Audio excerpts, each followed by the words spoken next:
Queridos ouvintes da Rádio Restauração, bom dia para você, boa quinta-feira.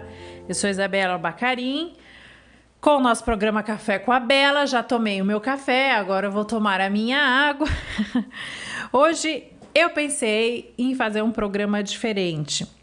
Vocês sabem que o nosso programa é sobre família, sobre, enfim, questões atuais, né, unindo nossa vivência cristã, os ensinamentos da doutrina católica, a vivência familiar, problemas familiares e relacionamentos.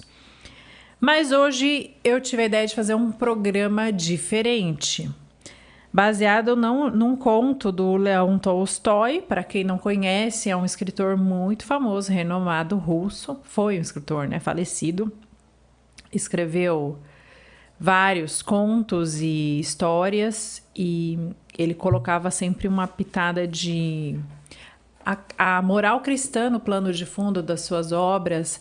Os personagens tinham dramas internos muito grandes, então ele realmente traduzia para os seus personagens os dramas da vivência nossa de cada dia, né? De dor, de guerra, de luta interna, que a gente tem aquela luta que também um pouco, né, decorre do pecado original, que a gente tem ali dentro de nós, as nossas quedas, né, os nossos percalços e os dramas humanos. Então, eu encontrei esse livro muito lindo da editora Paulinas, que é Onde Existe Amor. Não sei se vocês estão vendo aqui na câmera, vou mostrar aqui. Quem estiver no YouTube está vendo na câmera. Onde Existe Amor, Deus aí está.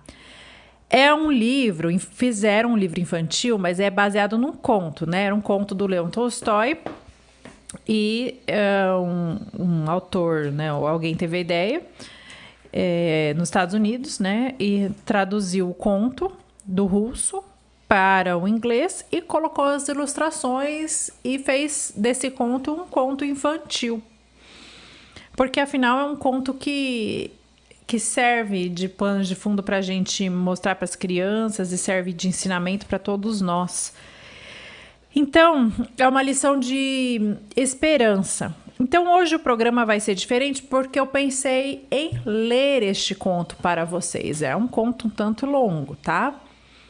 Mas eu vou ler e depois a gente vai comentar um pouquinho sobre este conto.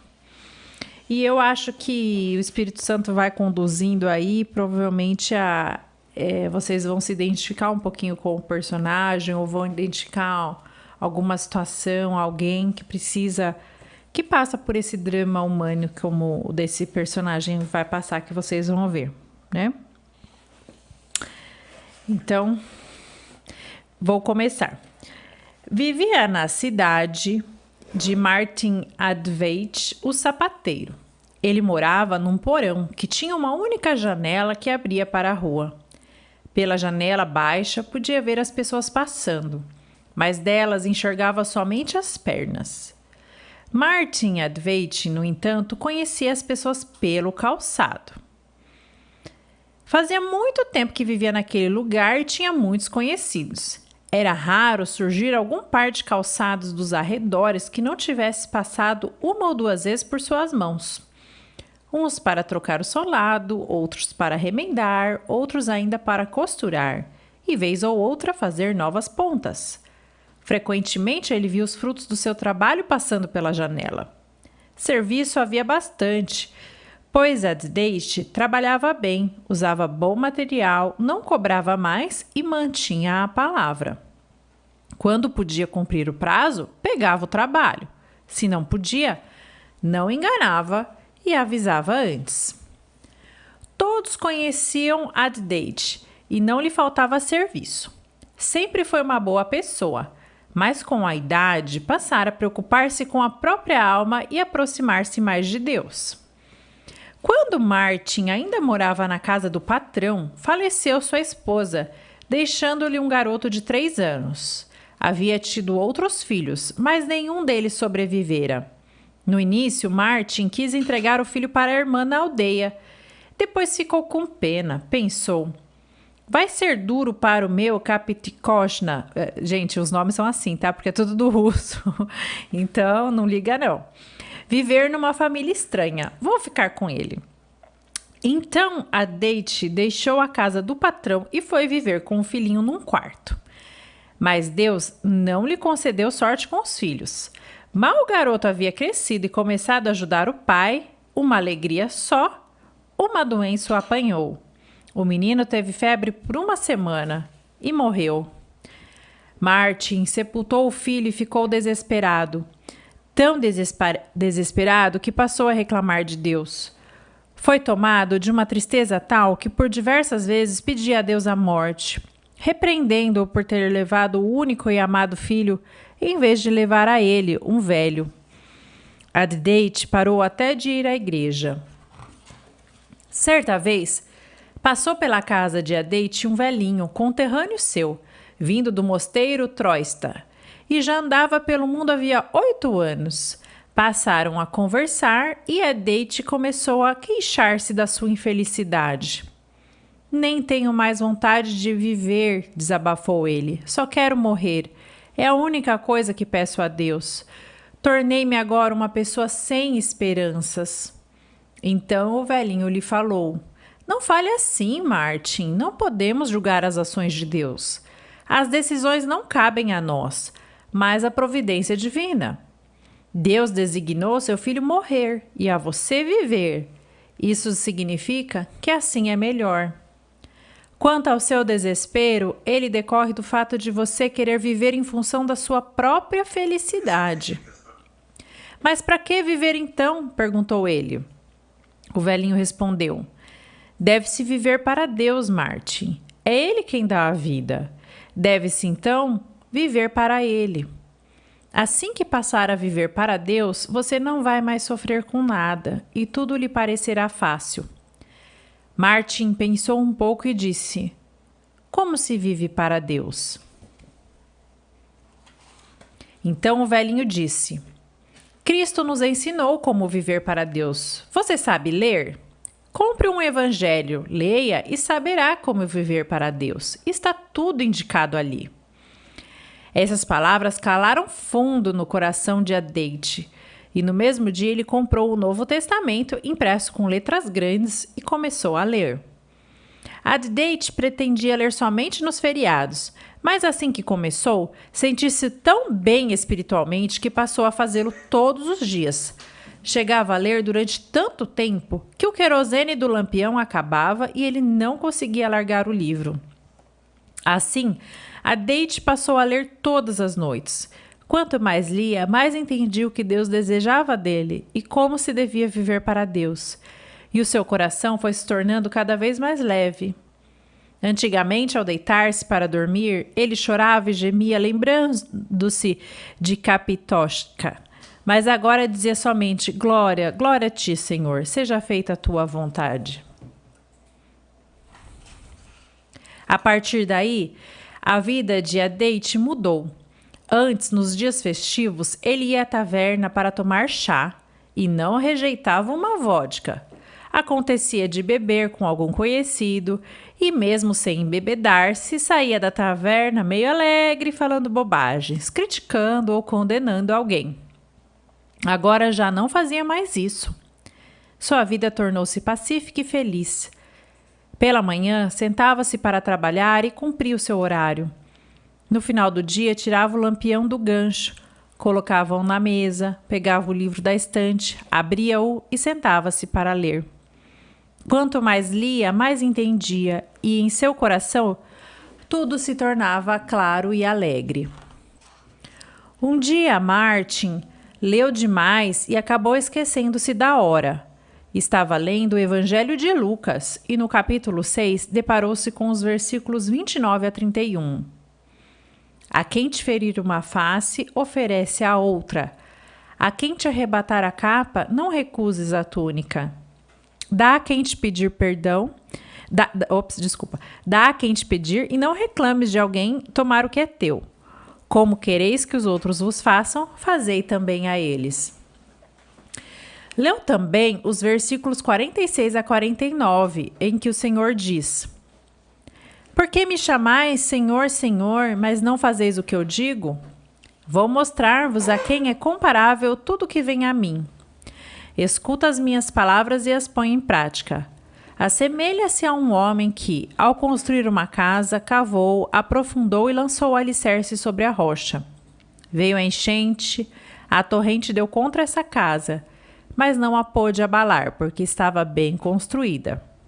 Aquele, porém, que escutou e não pôs em prática, é semelhante a um homem que construiu sua casa ao rés do chão, sem alicerce. A torrente deu contra ela e imediatamente desabou, e foi grande a sua ruína. Adete leu essas palavras e sentiu alegria na alma. Tirou os óculos, colocou-os sobre o livro, debruçou-se sobre a mesa e pôs-se a refletir. Começou a comparar a sua vida com as palavras que tinha lido. Pensava consigo mesmo: será que a minha casa está sobre a rocha ou sobre a areia? Ainda bem que está sobre a rocha. Parece tudo fácil quando estou sentado aqui. Parece que fiz tudo o que Deus mandou. Mas logo que me distraio, peço novamente. Apesar disso, vou continuar tentando, porque é muito bom. Ajuda-me, Senhor. Pensando assim, quis ir deitar-se, mas não conseguia parar de ler. Avançou também no 7º capítulo. Leu sobre o centurião, sobre o filho da viúva, sobre a resposta aos discípulos de João Batista. Chegou a parte em que o rico fariseu convidou Jesus para ir à casa e leu sobre a mulher pecadora, que lhe ungiu os pés, regando-o com as próprias lágrimas e como ele a perdoou. Daí chegou até o versículo 44. E voltando-se para a mulher, disse a Simão: Vês esta mulher? Entrei em tua casa e não me derramaste água nos pés. Ela, ao contrário, regou-me os pés com lágrimas e enxugou-os com os cabelos. Não me deste um ósculo. Ela, porém, desde que eu entrei, não parou de cobrir-me os pés de beijo. Não me derramaste óleo na cabeça. Ela, ao invés, ungiu-me os pés com perfume. Ele leu esses versos e pensou: não deu água para os pés, não osculou, não ungiu a cabeça com óleo. Adete novamente tirou os óculos, colocou-os sobre o livro e pensou de novo. Pelo jeito, o fariseu era como eu, que também só pensava em mim mesmo. Tomava o meu chá num cantinho quente e aconchegante, sem preocupar-me com o convidado. Só me lembrava de mim e esquecia-me do convidado. E quem era o convidado do fariseu? O próprio Senhor. Se ele viesse me visitar, será que eu agiria assim? Adete, debruçado sobre a mesa, nem percebeu quando adormeceu. Martin, ouviu de repente alguém soprar em seu ouvido. Martin alvoroçou-se, meio zonzo de sono. Quem está aí? Voltou-se, olhou para a porta. Não havia ninguém. Adormeceu novamente. De súbito, ouviu nitidamente: Martin, olá, Martin. Amanhã fica olhando para a rua, que eu vou chegar. Martin despertou, levantou-se da cadeira e começou a esfregar os olhos. Não conseguia entender se ouvira aquelas palavras em sonho ou na realidade. Apagou o lampião e foi dormir. Adete levantou-se antes do amanhecer. Orou a Deus, acendeu o fogão, colocou para esquentar a sopa de repolho e a cacha, que é uma comida, né, imagino, russa, tá? Acendeu o samovar, vestiu o avental e sentou-se junto à janela para trabalhar. Ficou sentado, refletindo sobre o que acontecera no dia anterior. Algumas vezes pensava que tudo fora uma ilusão, e em outras que realmente ouvira a voz. Bem, pensou, isso acontece. Ficou sentado próximo à janela, menos trabalhando e mais olhando através dela. E enquanto passava alguém usando calçados desconhecidos, ele procurava abaixar-se para ver também o rosto da pessoa. Imagina, gente, eu vou fazer um parênteses aqui, imagina que ele esteja a casa dele seja num galpão e a janelinha lá no alto só pega a parte do chão da rua. Então era assim, por isso que ele só via os sapatos das pessoas, né? Passou o zelador calçando botas novas de feltro. Passou o carregador de água, depois parou junto à janela um velho soldado dos tempos de Nicolau I, usando surradas e remendadas botas de feltro e carregando uma pá. Addate reconheceu pelas botas. O velho se chamava Stepanit. Morava de favor na casa do mercador vizinho e tinha por obrigação ajudar o zelador. Stepanit começou a limpar a neve em frente à janela de Addate. Este o olhou e voltou para o seu trabalho. Pelo jeito, eu estou ficando bobo depois de velho, riu por dentro Addate. Stepanit chega para limpar a neve e eu pensando que Cristo veio me visitar. Sou mesmo um velho caduco. Depois de dar uns 10 pontos no couro, Addate sentiu novamente vontade de olhar pela janela. Olhou e viu que Stepanit encostara a pá na parede e estava parado, aquecendo-se ou descansando. Era um homem velho, alquebrado e não tinha forças suficientes para tirar a neve. Addate pensou, por que não convidá-lo para tomar um chá? Aliás, o samovar já estava fervendo. Addate espetou o furador no couro, levantou-se, pôs o samovar sobre a mesa, despejou nele o chá e bateu com o dedo no vidro da janela. Stepanit voltou-se e aproximou-se da janela. Addate acenou-lhe e foi abrir a porta. Entre, aqueça-se um pouco, disse ele, você deve estar congelado. Graças a Deus, eu já estava até com dor nos olhos, agradeceu Stepanit. Ele entrou, espanou a neve, começou a limpar os pés para não sujar o chão, mas cambaleou. Não precisa limpar, eu limpo depois. Entre, sente-se, disse Addate. Venha tomar chá. Então Addate encheu 2 copos, serviu um ao visitante e começou a soprar o seu chá para esfriar. Stepanit tomou todo o seu chá, virou o copo com o fundo para cima. Entre os russos, esse é um sinal de que se está satisfeito. Colocou sobre ele o resto do pão e começou a agradecer. Mas percebia-se que queria mais. Coma mais, insistiu Addate, e encheu mais um copo para si e para o convidado. Addate bebia o chá e de vez em quando olhava para a rua. Está esperando alguém? Perguntou o convidado. Ah, se espera alguém, tenho até vergonha de contar. Não sei bem se espero ou não, mas estou com umas palavras ardendo no coração. Não sei se aquilo foi uma visão. Aconteceu, meu irmão, o seguinte. Eu estava lendo sobre Cristo no Evangelho, quanto ele sofreu, como andava aqui na terra. Já ouviu falar disso? Ouvi, respondeu Stepanit, mas eu sou simples e não sei ler. Pois bem, eu estava lendo sobre como ele andou pela terra. Cheguei ao trecho em que ele foi visitar um fariseu, mas ele não se havia preparado para recebê-lo.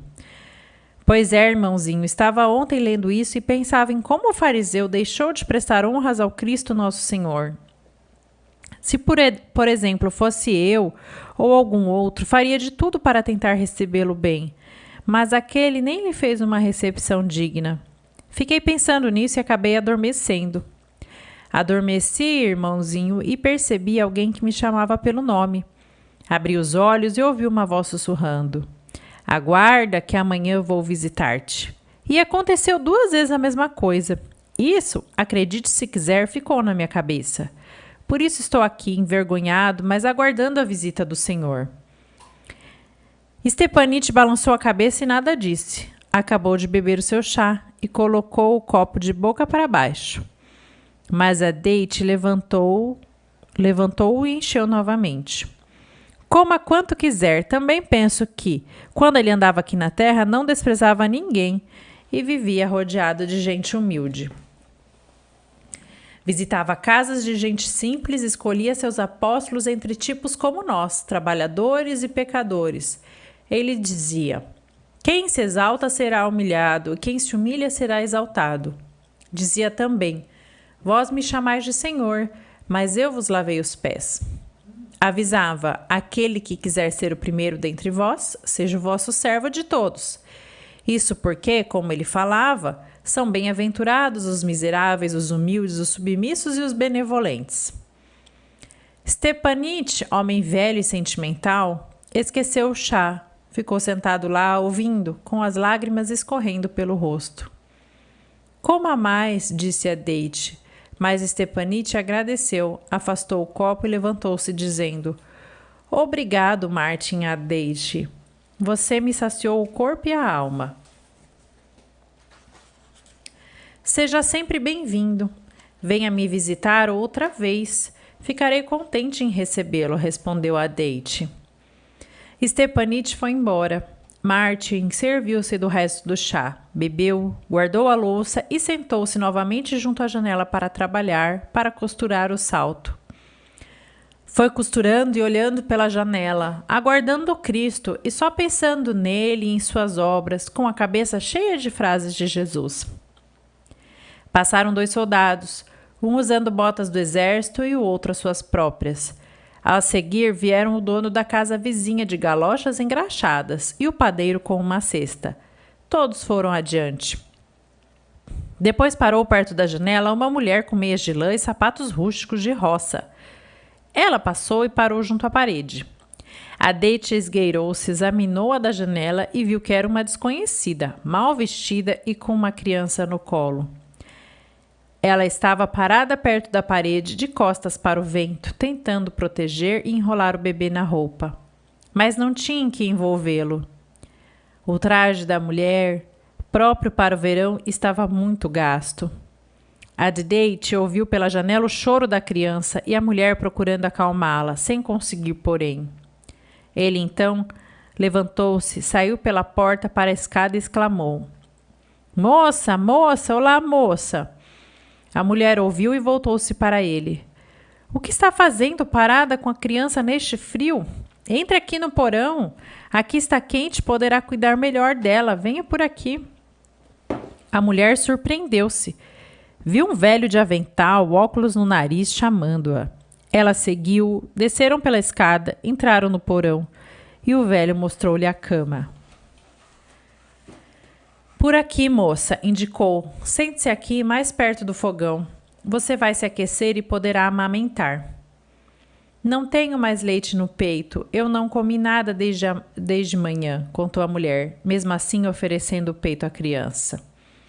A Deite balançou a cabeça, pegou pão e uma tigela, destampou uma panela sobre o fogão e encheu a tigela com uma sopa de repolho. Retirou do forno a panela com a caixa, que é aquela comida, mas esta ainda não estava bem cozida. Serviu então somente a sopa de repolho e o pão. Tirou do gancho a toalha e estendeu-a sobre a mesa. Sente-se e coma, moça, disse ele, enquanto cuido do bebê. Já tive crianças e sei como cuidar delas. A mulher fez o sinal da cruz, sentou-se à mesa e começou a comer, enquanto a Deite acomodou-se na cama com a criança. Ele começou a estalar os lábios para o bebê, mas sem os dentes isso era muito difícil. O bebê continuava a chorar. A Deite então passou a distraí-lo com o dedo. Ameaçava encostar o dedo direto na boquinha do bebê e o retirava rapidamente. Não deixava o bebê colocá-lo na boca porque o dedo estava preto e sujo de graxa. O bebê começou a olhar para o dedo, parou de chorar e depois até riu. A Deite também ficou contente. Enquanto isso, a mulher comia e contava quem era ela e para onde ela ia. Eu sou, disse ela, mulher de soldado. Há 8 meses meu marido foi mandado para longe e não tenho notícias dele. Eu trabalhava como cozinheira. Quando tive a criança, despediram-me. Já faz 3 meses que procuro algum emprego. Para poder comer, vendi a roupa que tinha. Quis ser ama de leite, mas não me aceitaram dizendo que era magra. Fui até a casa da mulher de um mercador na vila onde morava minha avó, e ela prometeu me empregar. Eu pensei que fosse naquele momento, mas ela mandou passar na próxima semana. Além disso, mora longe. Eu me cansei e meu adorado filho está morrendo de fome. Fico grata ao senhorio que tem pena e nos deixa ficar no quarto de graça. Senão, não saberia como sobreviver. A Deite suspirou e disse: Não tem mais roupa quente? Não sobrou nenhuma. Ontem vendi o último chale por uma moeda de 2 grinvens. A mulher foi até a cama e pegou a criança, enquanto a Deite levantou-se, foi até o outro lado da divisória do quarto, vasculhou por lá e trouxe um casaco surrado, pregueado na cintura. Tome, disse ele, está gasto e velho, mas serve para agasalhar. A mulher olhou para o casaco e depois para o velho, pegou o casaco e começou a chorar. A Date se virou e, retirando debaixo da cama um pequeno baú, procurou algo nele e novamente se sentou em frente à mulher. Então ela falou: Deus o abençoe, avôzinho. Com certeza o Senhor me mandou até a sua janela, ou o meu filho teria congelado. Quando saí de casa, fazia calor, e veja agora como está frio lá fora. Além disso, Deus fez com que você me visse pela janela e se apiedasse de mim. A Date sorriu e disse: Foi isso mesmo que ele fez, mas, moça, eu não olhava à toa pela janela. Martin passou a contar à mulher o seu sonho e como ouvira a voz que prometia que o Senhor viria visitá-lo. Tudo pode acontecer, disse a mulher. Em seguida levantou-se, vestiu o casaco, embrulhou nele a criança e começou a se despedir, agradecendo novamente a Date. Pelo amor de Cristo, disse ele, estendendo-lhe uma moeda de 2 grivens, recupere o chale. A mulher fez o sinal da cruz. A Date fez o sinal da cruz também e acompanhou-a até a saída. Ela foi embora. A Date tomou a sopa, arrumou tudo e sentou-se novamente para trabalhar. Continuou trabalhando, mas de olho na janela. Assim que passava uma sombra, ele imediatamente ia ver quem era. Passaram conhecidos, passaram estranhos, e não acontecia nada de especial. De repente, a Date viu que em frente à sua janela havia parado uma velha, uma vendedora ambulante. Ela carregava uma cesta com maçãs. Na cesta havia poucas maçãs, pois a velha parecia ter vendido quase tudo. Ela trazia no ombro um saco com pedaços de madeiras, apanhado talvez em alguma construção, e levava-os para sua casa. O saco deve ser pesado sobre o seu ombro, e ela quis colocá-lo no outro ombro, pôs o saco sobre o parapeito, apoiou a cesta com as maçãs em uma pequena coluna e começou a chacoalhar o saco para ajeitar melhor os pedaços de madeira.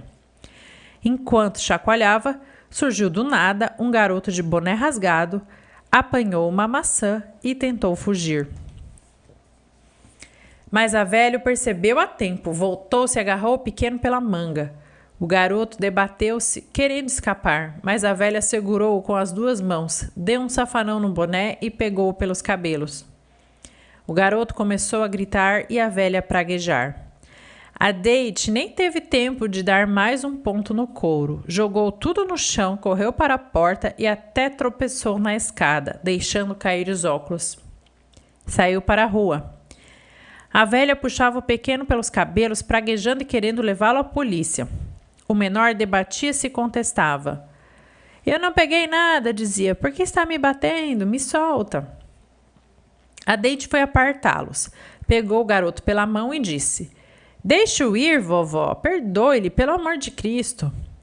O perdão que vou dar, ele vai demorar para esquecer. Vou levar esse safado à polícia. A Date começou a implorar-lhe. Deixe-o ir, vovó, disse. Ele não vai mais fazer isso. Deixe-o ir, pelo amor de Cristo. A velha largou e o garoto quis fugir, mas a Date segurou-o. Peça perdão à vozinha, disse ele, e nunca mais faça isso, pois eu vi você pegar a maçã. O menino começou a chorar e a pedir perdão. Assim está bem. Agora tome aqui esta maçã. Então a Date pegou da cesta uma maçã e deu ao menino. Eu pago, vovó, disse ele à velha. Você vai acabar mimando esses safados, disse a velha. Eles precisam de um corretivo, tal que não conseguissem sentar-se por uma semana. Ah, vovó, disse a Date. Esse é o nosso jeito, mas o jeito de Deus é diferente. Se ele merece ser surrado por uma maçã, imagine o que nós merecemos pelos nossos pecados. A velha calou-se. Então a Date contou-lhe a parábola do patrão que perdoou um devedor uma grande dívida, e esse devedor saiu e começou a pressionar um homem que também lhe devia, só que uma soma bem menor. A velha ouviu tudo e o garoto também ficou parado, atento. Deus mandou perdoar, disse a Date. senão também não seremos perdoados. Perdoar a todos, e ainda mais aos inocentes. A velha balançou a cabeça e suspirou.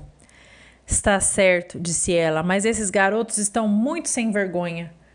Pois nós, velhos, devemos ensiná-los, disse a Date. Também acho, disse a velha. Eu própria tive 7 filhos e só me restou uma filha. Então ela passou a contar que morava na casa da filha e a falar sobre seus netos. Veja, disse ela, já não tenho mais forças, mas continuo trabalhando. Tenho pena dos meus netos, que são maravilhosos. Quando chego em casa, ninguém me recebe como eles. A Aksuka não sai de perto de mim e fica dizendo, vovozinha, querida vovó do coração, emocionou-se a velha. Bem, isso é coisa de criança, Deus o guarde, disse a velha, referindo-se ao menino.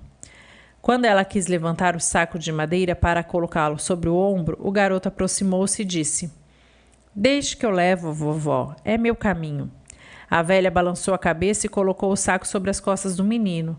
Então eles seguiram juntos rua abaixo. A velha até se esqueceu de cobrar a maçã de Date. Este ficou parado, olhando-os afastarem-se e ouviu-os conversar sobre algo. A Date acompanhou-os com o olhar e voltou para casa. Encontrou os óculos na escada e viu que não se haviam quebrado. Apanhou o furador do chão e sentou-se novamente para trabalhar. Trabalhou um pouco, mas logo começou a não acertar os furos. Viu que lá fora passava o encarregado da iluminação da rua para acender os lampiões dos postes. Acho que já está na hora de acender a luz, pensou ele. Acendeu seu lampião, pendurou-o perto e voltou ao trabalho. Terminou o conserto de um sapato, examinou-o de todos os lados e ficou satisfeito. Guardou as ferramentas, limpou os restos de couro, recolheu as escovas, formas e furadores. Pegou o lampião, colocou-o sobre a mesa e tirou o evangelho da estante. Ele pretendia abrir o livro na parte em que havia parado no dia anterior e que marcara com um pedaço de couro, mas o livro abriu-se em outra parte. Assim que a Date abriu o evangelho, lembrou-se imediatamente do sonho do dia anterior. Mal lhe veio essa lembrança, pareceu-lhe que alguém se mexia atrás dele. A Date olhou para trás e viu que no canto escuro estavam paradas várias pessoas e ele não conseguia distinguir quem eram. Então uma voz sussurrou-lhe ao ouvido. Martin, ei Martin, não me reconheceste? Reconhecer quem? Balbuciou a Date. A mim, disse a voz. Esse era eu. Então do canto escuro apareceu Stepanich. Ele sorriu e dissipou-se como uma nuvem desaparecendo. Essa também era eu, disse a voz. Do canto escuro surgiu a mulher com a criança. Ela sorriu para ele, o bebê riu, e eles também desapareceram. Mesmo eles, era eu, disse a voz. Do mesmo canto apareceram a velha e o garoto com a maçã. Ambos sorriram e também desapareceram. A Date sentiu a alma regozijar-se. Fez o sinal da cruz e colocou os óculos e começou a ler o evangelho na parte de onde ele se abrira. No início da página leu: Pois tive fome e me deste de comer, tive sede e me deste de beber. Era forasteiro e me recolhestes. E no fim da página leu mais: Cada vez que o fizestes a um desses meus irmãos mais pequeninos, a mim o fizeste. A Date então compreendeu que o sonho não o enganara. Naquele dia o Salvador realmente viera visitá-lo. A ele, com certeza, o recebera bem. Fim. É bonitinho esse conto, né? Foi longo? Vou fazer um intervalinho, aí a gente volta para comentar na sequência. Fiquem por aí. Desangrándose en la cruz, mil moretones vuelven las tinieblas luz, pues entre huecos propiciados por los clavos, tú lavaste mis pecados, solo tú, mi buen Jesús. Y junto a ti una triste melodía visto dolor, llora la Virgen María. Y junto a ella está tu apóstol tan amado, y se aterra al verte así, oh Jesús crucificado. Y ese madero te soporta y te destroza. Terrible cruz, es blasfema y es hermosa.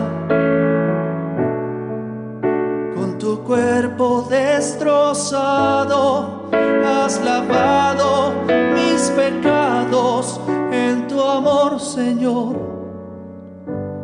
¿Cómo no creer? Oh Señor, fuente de misericordia,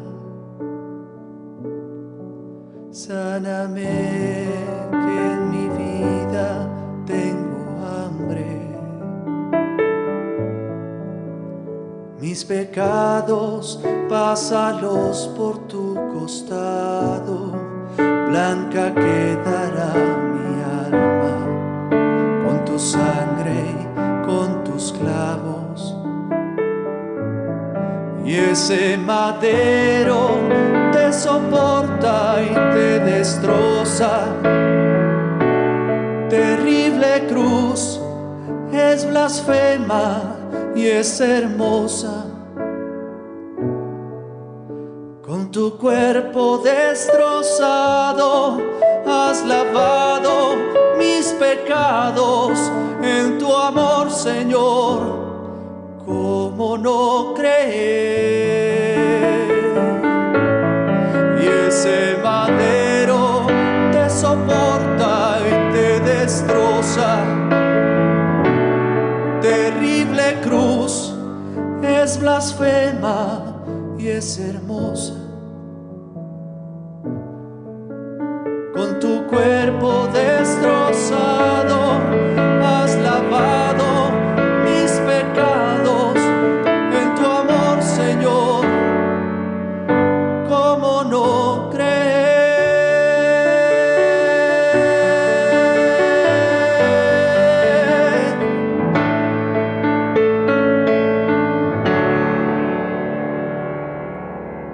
Você está ouvindo Café com a Bela, com Isabela Bacarim. É um programa para você e sua família. Vem com a gente! Olá, voltamos aqui. Então, vocês viram que eu li um texto, né? Espero que vocês tenham ouvido. Um texto muito lindo do Leão Tolstói. E esse conto, embora, né, tenha sido transformado em um conto infantil, a gente vê que não é bem um conto infantil, é um conto para todas as idades. Basta ter o Espírito Santo iluminando que a gente tira muitas lições. Mas por que eu pensei em apresentar esse conto para vocês, uma audiência formada de adultos, né? Por quê? Porque eu estava pensando muito naquelas pessoas que de repente até ficam tristes e quando a gente fala de famílias, eu sei que tem famílias de N situações e às vezes a pessoa, você que está aí ouvindo, não tem uma família como a daquelas do comercial de margarina, né? Não tem uma família, pai, mãe, filhinhos, todo mundo lá feliz. E às vezes parece que o que eu falo aqui se aplica apenas a essas famílias, entre aspas, perfeitas. E eu fiquei muito pensando em pessoas que tiveram perdas, pessoas que são sozinhas, pessoas que estão idosas, que os filhos moram longe. Às vezes isso acontece. E por circunstâncias da vida mesmo, os filhos crescem, vão embora e você, né, fica sozinho morando numa cidade onde os filhos não estão, por exemplo, uma pessoa idosa. Ou às vezes um casal sem filhos, de repente um dos dois, né, um dos esposos falece e fica um. E por que esse ficou? Como esse velho da história aí sobrou um sozinho e ele achou que a vida dele estava sem sentido. Ele trabalhava bem, a gente vê logo no começo que fala que ele não fazia coisa errada, ele era honesto, cumpria seus prazos, não enganava ninguém. Mas, ao mesmo tempo, também ele não amava. Então, ele fazia a coisa na estrita legalidade, digamos assim, na medida, né? Fazia o trabalho bem feito, não enganava ninguém, mas também não ia além. Não dava mais. Não punha amor. E a vida dele, de fato, estava uma infelicidade muito grande. Não é só pela perda dos entes queridos, de todos os seus filhos, da esposa, mas é especialmente porque ele não tinha aprendido a amar. Então, a gente vê que o fim da nossa vida, né? Isso é muito claro, a gente sabe porque, né, Deus não nos cansa de nos revelar isso, desde o Antigo Testamento ao Novo e sempre, que o objetivo da nossa vida é amar. E, às vezes, acontecem algumas perdas, alguns momentos de solidão na nossa vida, talvez seja porque Deus esteja nos ensinando a amar. É como se dissesse assim, viu, seus entes estavam aqui, você era feliz, mas será que você sabia amar? Agora eu vou deixar você um pouquinho mais para você realmente aprender a amar. Aprender a ir além. Quando a gente está com os filhos, quando todo mundo está fazendo as coisas bem, está tudo certo, as crianças estão alegres, ninguém está dando trabalho, é fácil dizer, eu amo a minha família, tá tudo certo, eu amo a minha vida. Mas quando a coisa aperta, quando a solidão vem, quando um filho está fazendo birra, que seja, né? Um filho está doente, ou tem uma desgraça econômica, ou uma desgraça, um acidente, quando há uma perda mesmo, quando a gente tem um aperto econômico, perde o emprego, tem que tirar o filho da escola, quando tem essas N situações, aí que a gente vê o que é amar. Porque o amar é você se dar em busca de algo pela fé. No fundo é isso, né? A fé e a esperança, você se dá em busca de Cristo, né? Sabendo que Ele governa todas as coisas da nossa vida. Ele governa todas as situações. E Ele é um pedagogo. Cristo, Ele é um pedagogo. E nada passa despercebido da nossa vida. Até o problema do filho, o problema do sobrinho, a perda de algum ente querido, tudo isso é, de certa forma, querido por Deus. Não porque, nossa, mas Ele quis a minha desgraça, Ele quis a minha dor. Não nesse sentido, mas é tudo querido para o nosso bem. A gente sabe, porque Ele mesmo nos disse, não é? Que o pecado e o mal só entrou no mundo. Deus, aliás, só entrou do mundo pelo demônio, a gente sabe. Mas por que Deus, sendo mais poderoso que o demônio, permitiu a entrada desse mal? Porque Ele viu que o bem que Ele tira desse mal é muito maior do que de repente, uma vida medíocre, uma vida aparentemente feliz e perfeita, mas que não tem amor. E aí, o homem desse conto, ele conseguiu enxergar que a finalidade da vida dele não era simplesmente estar lá, trabalhar, ganhar dinheiro e se sustentar e ficar se lamentando. Ele só pensava em si mesmo, por isso que ele era tão infeliz. Lógico, a dor da perda existe. Ele perdeu o filho, perdeu a esposa, perdeu filhos, né? Fala que ele teve vários, né? Naquela época era comum, as pessoas morriam de qualquer doença. Mas a dor... Sim, a gente tem a dor, a gente chora, a gente sente o luto, a gente sente a desgraça na nossa alma, como Jó sentiu. Lembra, né, do livro de Jó? O Jó, aquele servo fiel de Deus. E ele sentiu dor, ele chorou o luto, ele chorou. E Cristo também chorou. Cristo chorou pela traição, Cristo teve medo da cruz, assim, a parte humana dele sentia uma angústia. Então, isso aí faz parte da nossa vida. A angústia, a dor, o sofrimento, a solidão, algum momento de luta, de Senhor, não consigo entender por que isso está acontecendo na minha vida. Mas, ao mesmo tempo, permanecer nessa dor, quando a gente vai se deixando permanecer nessa dor e se alimentando dessa dor e ficando muito tempo, a gente começa a virar uma pessoa egoísta. Né? Então, a dor faz parte, os santos e o próprio Cristo sentiram dor. Mas a gente é chamado a transcender essa dor, a sair de si, falar, Senhor, tá bom. O Senhor permitiu essa morte, o Senhor permitiu a perda do meu filho, o Senhor permitiu essa desgraça que aconteceu na minha vida. tudo bem, eu sei que o Senhor me ama e está me olhando aqui. Então, se eu fiquei, se eu permaneci, se eu passei por essa situação, eu sei que o Senhor está me olhando. E agora vamos transcender, vamos transformar toda essa dor em olhar para o outro. E em vez de ficar voltando para mim mesma e ficar tendo piedade de mim o tempo todo, né? Ai, pobre de mim que perdi meu filho, pobre de mim que perdi minha família, pobre de mim que não tenho filhos, enfim, né? Que meu filho é um drogado, me largou, sei lá, né? Em vez de você ficar se autoapiedando e fomentando essa infelicidade, esse estado como estava aqui o senhor do conto, a gente é chamado a olhar para fora. Talvez se ele não tivesse tido a perda da esposa, do filho, ele nunca iria olhar para fora. E talvez até quando ele tinha a esposa e os filhos, talvez nem naquela época ele olhasse de fato para essas pessoas. Talvez a esposa estivesse do lado dele e ele não a valorizasse tanto. O valor dela enquanto ser humano, enquanto o amor, o sacrifício, talvez ele só tenha entendido isso depois que a perdeu. Nossa, minha esposa estava aí, eu não amei tanto. Meu filho estava aqui, eu não amei tanto. Eu fico imaginando quantas vezes a gente tem os filhos que querem a nossa atenção, querem que a gente conte uma história para eles e a gente está assim cansado e fala, amanhã eu conto, depois. E a gente fica adiando e a gente vai lá como ele e se mergulha ali no consertar sapato e fica só consertando sapato. Coisas que a gente tem que fazer, o nosso trabalho, tudo bem. Mas a gente tem que aprender a olhar para o próximo. E ele, infelizmente, no exemplo da história, ele precisou perder a esposa e o filho para aprender a olhar para o próximo. E só vai para o céu aquele que olha para o próximo. Porque Cristo é o próximo também, né? Se eu olho para o próximo, eu olho para o próprio Cristo. E olhar para o próximo implica eu abrir mão do meu tempinho, do meu egoísmo, do meu anseio, da minha necessidade de, sei lá, descansar, assistir uma série na Netflix e olhar para o meu próximo. Eu vou parar, vou dedicar um tempo, vou dar atenção.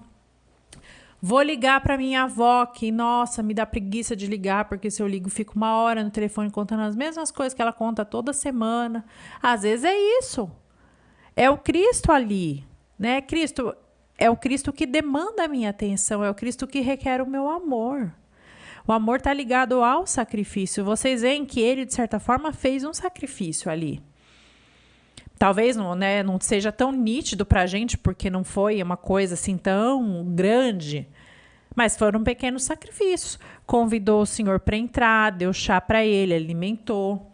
A gente vê na história que ele também não era um homem rico. Né? Não é que ele tivesse comida sobrando. Ele próprio, idoso, ali vivia do seu trabalho. E o dia que ele não puder trabalhar mais, quem que iria sustentá-lo? Se ele fosse egoísta, ou continuasse nesse passo que ele estava antes, podia pensar isso, né? Tô sozinho, não tem ninguém para cuidar de mim. O dia que eu não trabalhar, eu não vou ganhar dinheiro para comer e vou estar igual essas pessoas aí mendigando pela rua. Então, por que eu vou ajudar o próximo se daqui a pouco eu vou estar assim? Não é? Ele podia estar pensando dessa forma, pensando só em si mesmo. Ou pensando em acumular, deixa eu juntar um pouquinho mais de dinheiro, porque daqui a pouco eu não posso mais trabalhar, não vou ter mais dinheiro. Não tenho nenhum filho para me bancar na velhice, por exemplo. E ele foi generoso. Ele interviu. Ele viveu o evangelho que ele estava lendo no dia a dia. Ele viu que ele podia comprar uma maçã, que ele podia dar um casaco, que ele podia, enfim, né? Ele podia dar uma partezinha dele, que seja uma partezinha dos bens dele, é uma partezinha dele, de um dinheiro que ele juntou, dos bens que ele juntou com sacrifício e naquela pobreza. Enfim, esse texto e o programa de hoje, então eu dedico às pessoas que se sentem sozinhas, se sentem desiludidas, tiveram perdas na vida, perderam qualquer coisa que você tenha perdido, desde emprego, pessoas queridas. Eu te convido a olhar para fora, olhar para o Cristo que está por aí, à sua volta. Se Deus permitiu essa perda na sua vida, provavelmente Ele quer que você dê mais valor a alguma coisa ou que você ache alguma coisa. Sabe assim, você perde o tesouro para depois encontrá-lo. Não é isso que também está escrito na Escritura, né? Você perde aquilo e depois acha. E quando acha, o tesouro se multiplicou. Porque o bem que você acha depois, o amor que você acha, você vê que aquilo te satisfaz muito mais do que aquele primeiro que você tinha perdido. Então, é um convite para você que está se sentindo sozinho, para você que está desanimado, para você que está passando pelo luto, para você colocar a mão na cabeça, assim, realmente baixar a cabeça, se voltar para Deus, assim, se recolher interiormente e pedir luzes ao Espírito Santo. O que é que eu preciso olhar aqui à minha volta? Como que eu preciso agir? A quem que eu preciso atender? Será que é um vizinho que eu preciso fazer uma visita?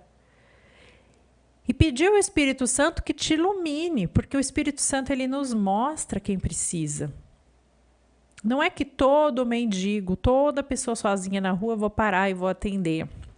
A gente sabe que humanamente a gente não dá conta. E se você é como eu, que é uma pessoa, um leigo, que tem trabalho e tal, a gente não tem o tempo todo para, né? A gente não está disponível aí, a gente não tem essa vocação específica de estar acolhendo as pessoas de rua, né? Enfim, né? Tem as vocações, né? A gente sabe. Mas no meu trabalho cotidiano, como é que eu posso olhar e como é que eu posso atuar para acolher quem está à minha volta? Às vezes não é necessariamente um mendigo. Às vezes Deus não é esse o plano de Deus para você, mas é aquele mendigo, não o mendigo da rua, digo, aquela pessoa, aquele andarilho lá, né, que não tem nada, dorme na rua. Às vezes o mendigo que você está chamado a atender é aquele mendigo de atenção, aquele mendigo de apostolado, de fé, de doutrina.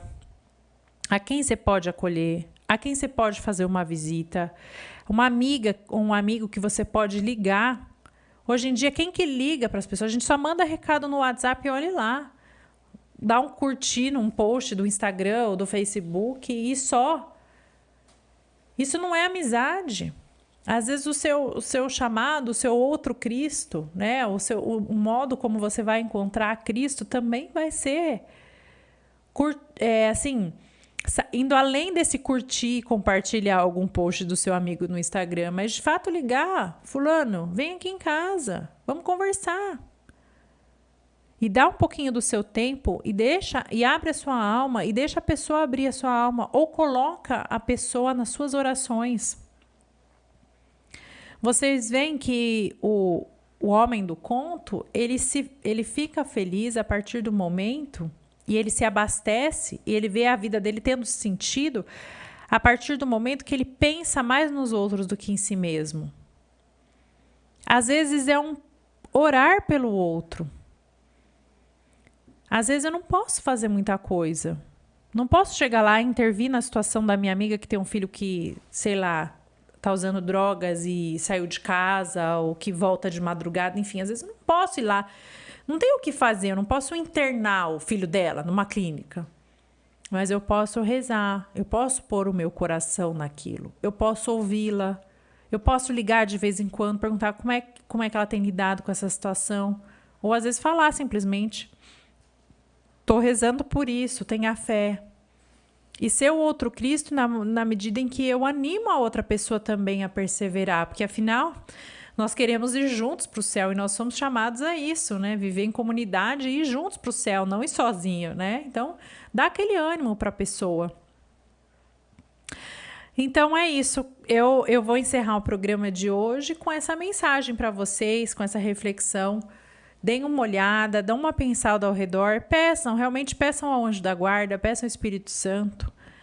Me ilumine, Senhor, me ilumine. Onde que eu posso te servir hoje? Como que eu posso te servir melhor?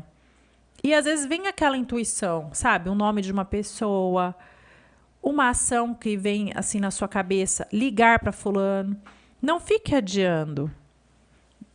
Resolva como se fosse de fato aquela coisa mais importante que você tem para fazer, priorize. Porque às vezes a gente tem, o Espírito Santo nos inspira, a gente tem boas intenções, boas ideias, e a gente adia, porque a gente tem um prazo no trabalho, porque a gente tem que fazer comida, porque a gente tem que levar criança, porque a gente tem que resolver tal coisa no banco.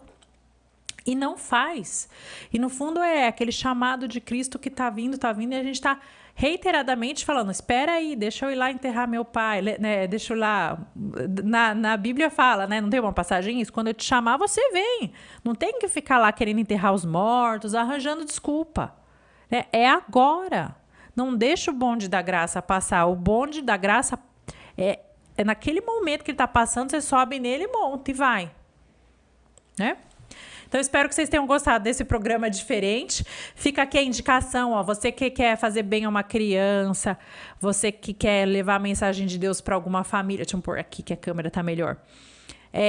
Onde existe amor, Deus aí está. Vocês podem comprar online e dar de presente. Ó, a gente pode, uma ideia legal. Vamos dar de presente coisas boas que enriqueçam essas famílias, que enriqueçam essas crianças espiritualmente. Porque, gente, materialmente, as crianças que estão à nossa volta não precisam de nada. E antes de encerrar o programa, eu vou falar do Renilson Guimarães Fotografia. Você que tem qualquer evento, casamento, tá grávida, que precisa de fotos aí profissionais, ele é fotógrafo, ele vai fazer fotos para mim semana que vem lá no meu escritório, já combinei com ele. Então, quer um tratamento de qualidade, quer um fotógrafo humano que te atenda muito bem e com profissionalismo, entre em contato com o Renilson Guimarães.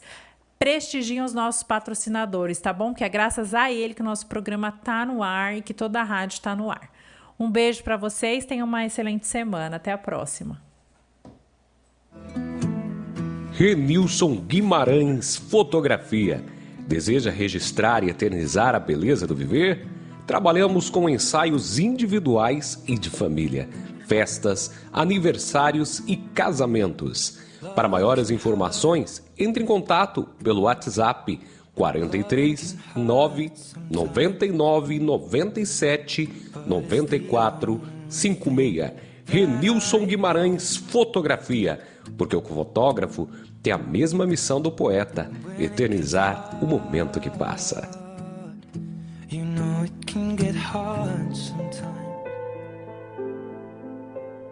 Você está ouvindo Café com a Bela, com Isabela Bacarim. É um programa para você e sua família. Vem com a gente!